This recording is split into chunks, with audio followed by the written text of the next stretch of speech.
तुम्हाला निवडणूक लढवायची, तुम्हाला तिकीट का द्यावं, तुम्हाला उमेदवारी का द्यावी, काय सांगाल? तर माझ्या तळेगाव शहराचा विकास होत असताना माझ्या प्रभागाचा नियोजित विकास व्हावा यासाठी मी परिपूर्ण प्रयत्न करणार आहे आणि त्यासाठी मला तुमच्या सर्वांची साथ हवी आहे आणि यासाठी मी निवडणुकीत अर्ज दाखल केलेला आहे. तुमचं विकासाचं व्हिजन काय आहे? म्हणजे तुम्ही निवडणुकीसाठी इच्छुक आहात, तुम्ही उमेदवारी मागितली, पण तुमच्या डोक्यात तुमच्या प्रभाग कसा असावा, आपण जशा काही घोषणा होतात की बाबा आमची मुंबई स्वच्छ मुंबई किंवा आमचं पिंपरी चिंचवड स्वच्छ पिंपरी चिंचवड, तशी तुमच्या तळेगाव दाभाडे नगर परिषदेसंदर्भात पण अशी काही घोषणा असेल, परंतु किमान तुमचा प्रभाग कसा असावा याचं तुमच्या डोळ्यासमोर काही व्हिजन चित्र आहे का? हा सर, विजन चित्र तर संपूर्ण क्लिअरच आहे.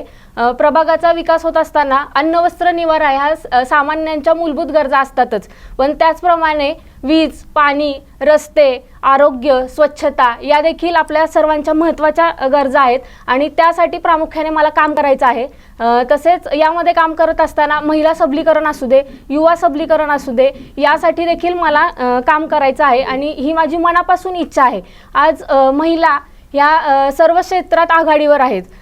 जसे की आपल्याला माहिती आहे, झाशीची राणी लक्ष्मीबाई, परत सावित्रीबाई फुले यांनी देखील आपल्या बरेच योगदान देऊन या समाजासाठी काम केलेलं आहे. तर मला देखील समाजातील महिलांसाठी, युवकांसाठी काम करण्याची मनापासून इच्छा आहे आणि मनापासून तसा माझा मानस आहे.